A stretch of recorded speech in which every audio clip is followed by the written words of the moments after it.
Glad to have you back. According to the Food and Agriculture Organization FAO's latest food price index report, global food prices declined further for the second month in a row in July 2021.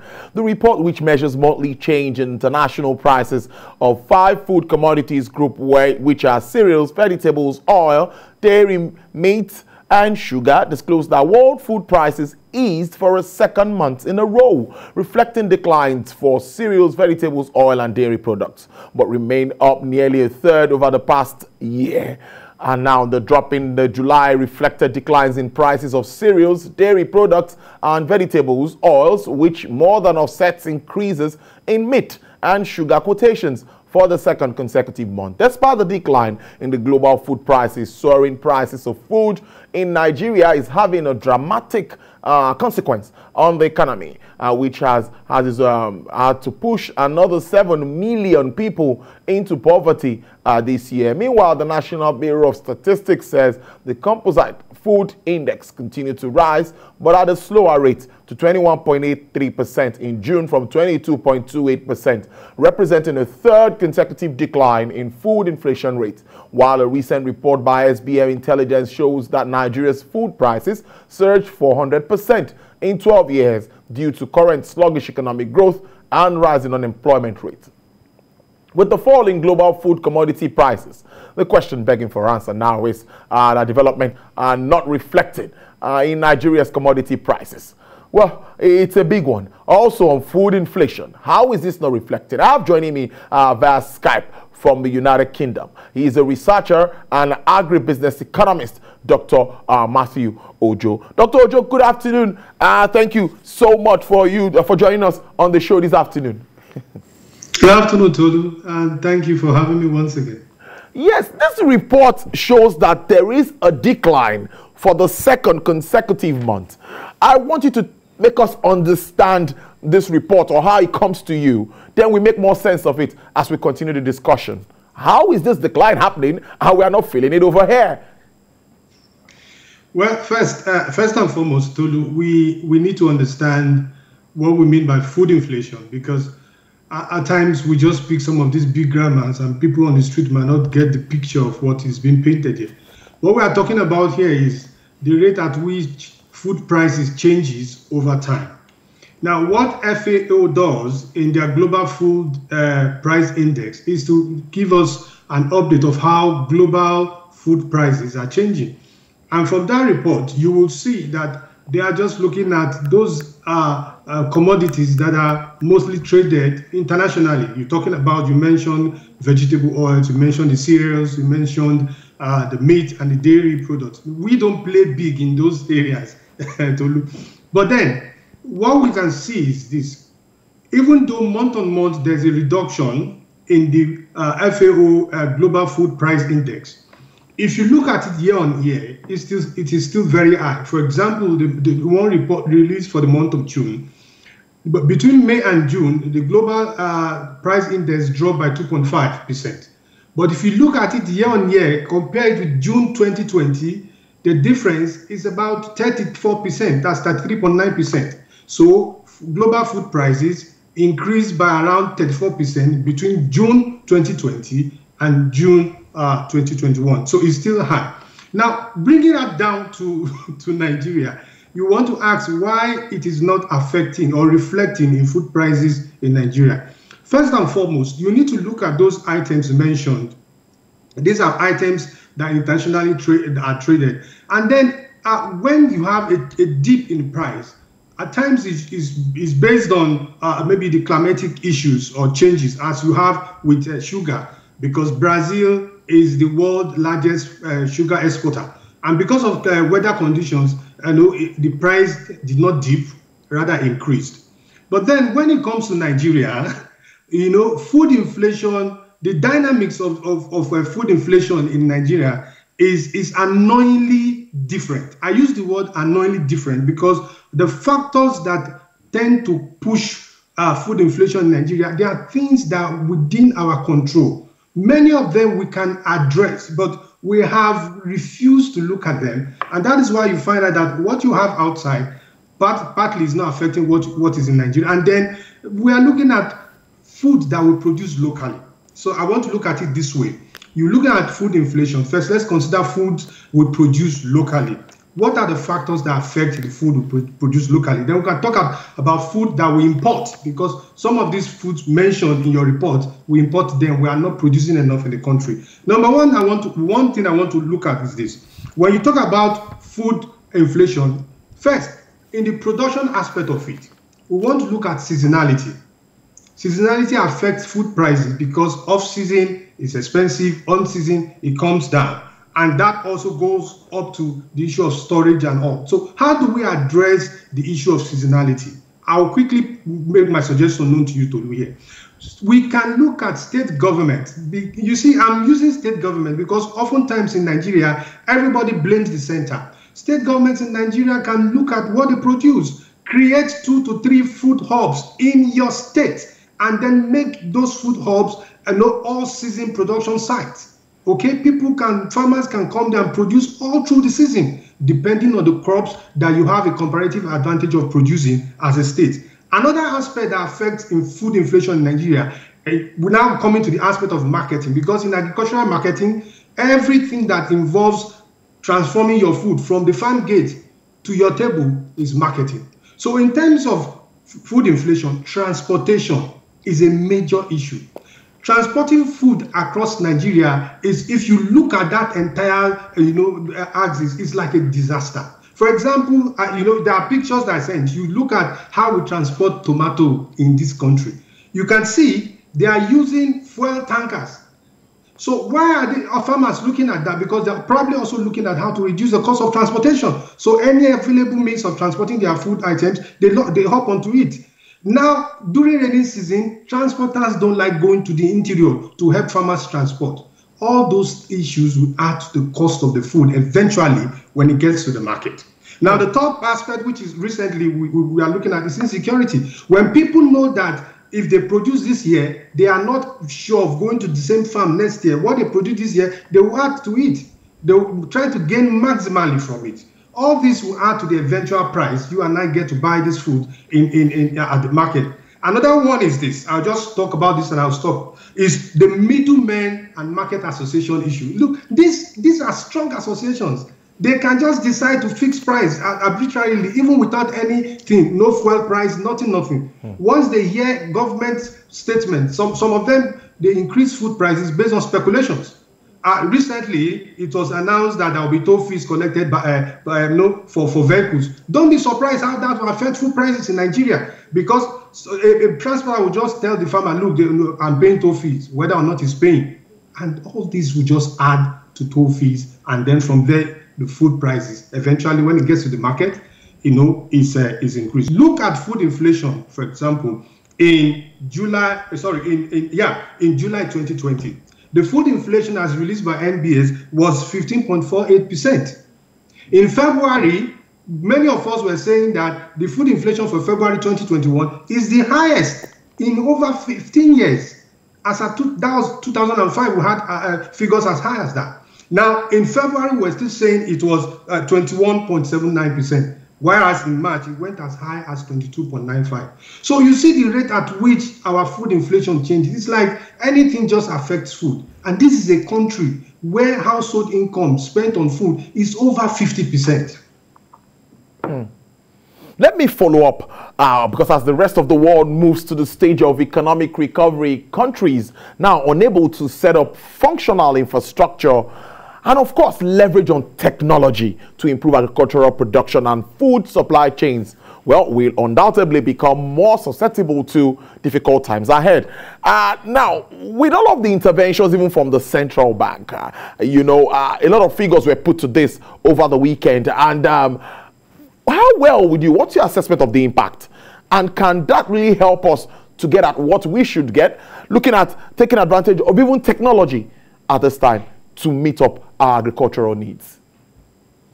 Yeah, to be honest, I think the challenge with the food situation in Nigeria is the lack of concern that you find most of our leaders,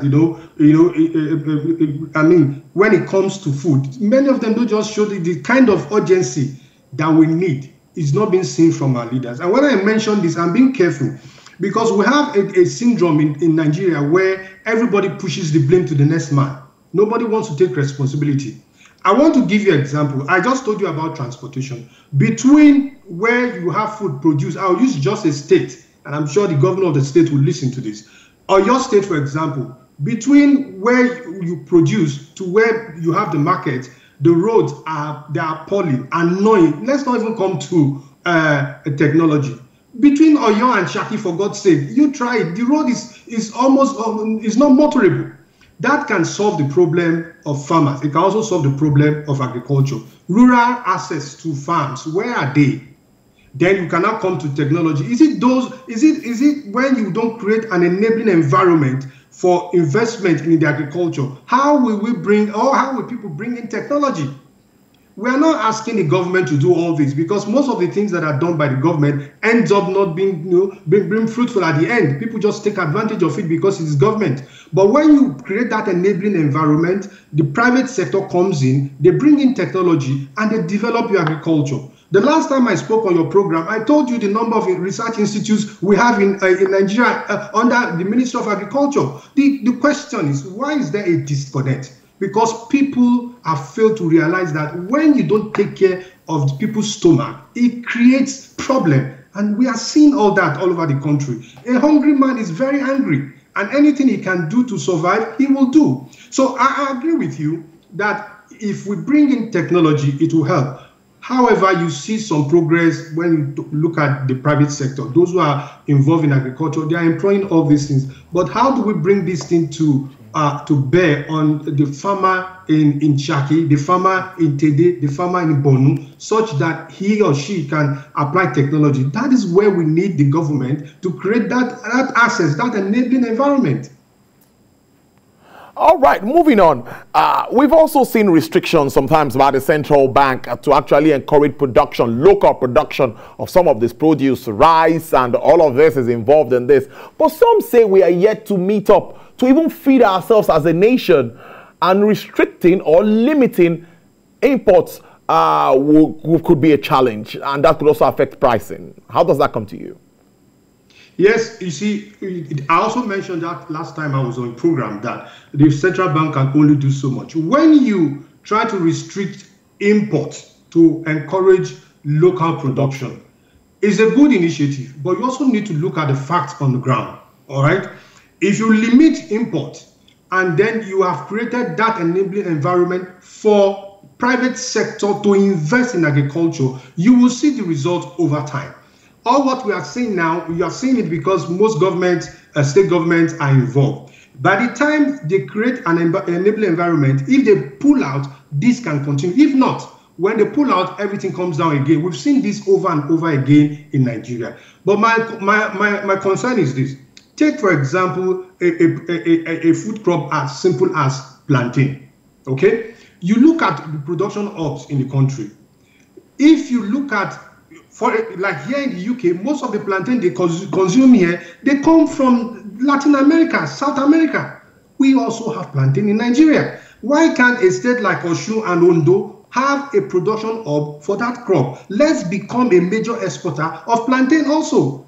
Where we are in Africa, and countries like Cameroon and Cote d'Ivoire are beating us to it. So we just need to just come together. My take is that when we have that commitment, when we see the commitment from the government, I'm careful mentioning government. I'm not saying government should run it.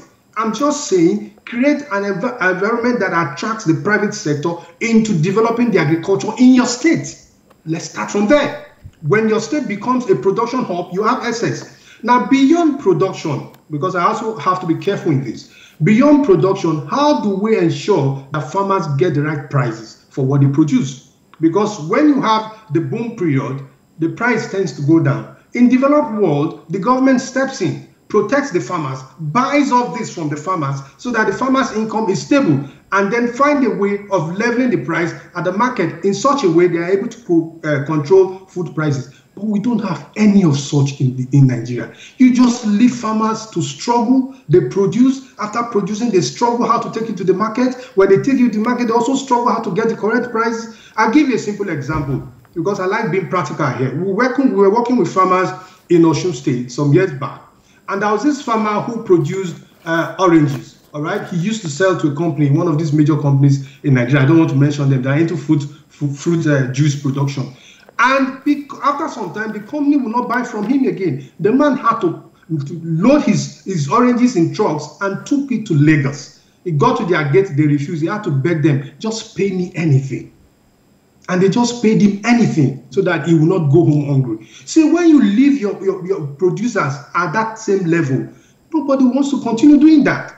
So food prices we are talking today is where it is, because when it comes to production, you don't encourage. And even when they are encouraged enough, how do the government come in to ensure that the people producing are not surcharged and marketing processes do not increase prices beyond the reach of the common man?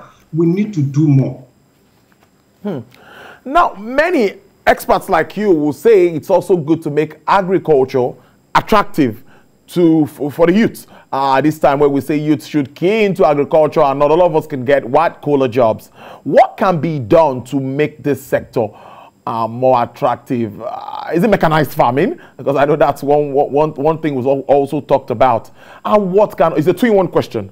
And how can we address waste, losses, and food waste? Let's look at those two questions.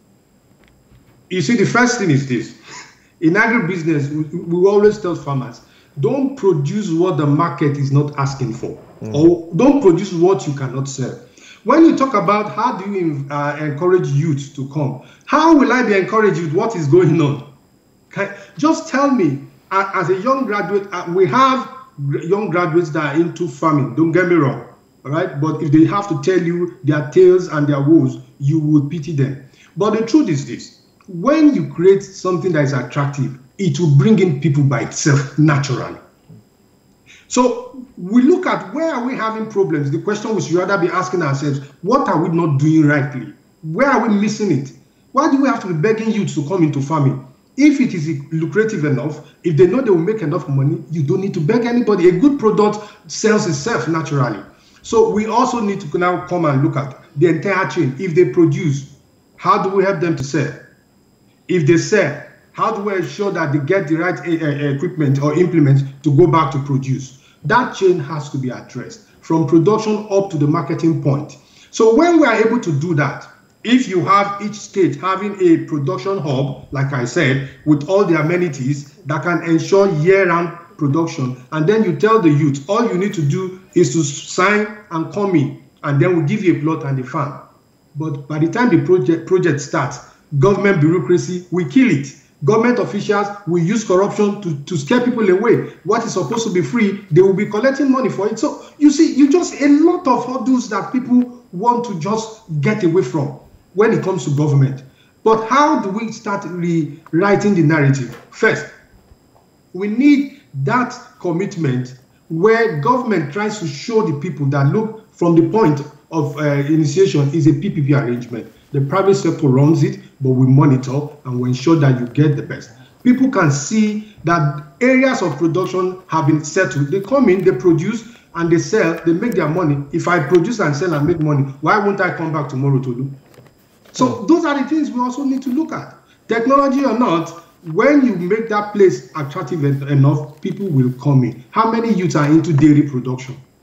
How many youths are into vegetable production that is technologically aided? So these are the things that we just need to address. If not, food will continue to be a problem for us, especially food prices. And it changes every now and then. We are not even talking of climate change. We are just talking about normal production. Okay? Before I let you go, if you can do this in 1 minute, what's your projection for the sector despite all of these challenges? Yes, you know what is on ground, but any projections, even as we grapple with third wave of COVID-19? Well, we know that the agricultural sector contributes around 22-23% to the GDP. But we also know that people don't have assurance other than what, if they have farms, they can always go and produce that. The sector will still be growing, but at a slower rate, just like almost every other sector. It will grow, but at a slower rate, unless there's a strong commitment. Call it food revolution, call it agricultural transformation, call it whatever name. but let the actions speak better for us than the words that we hear every now and then on air. It's great talking to you. Thank you very much. Researcher and agribusiness economist, Dr. Matthew Ojo, live from the United Kingdom. Thank you for spending your afternoon with us. Do enjoy the rest of your day. Thank you for having me too.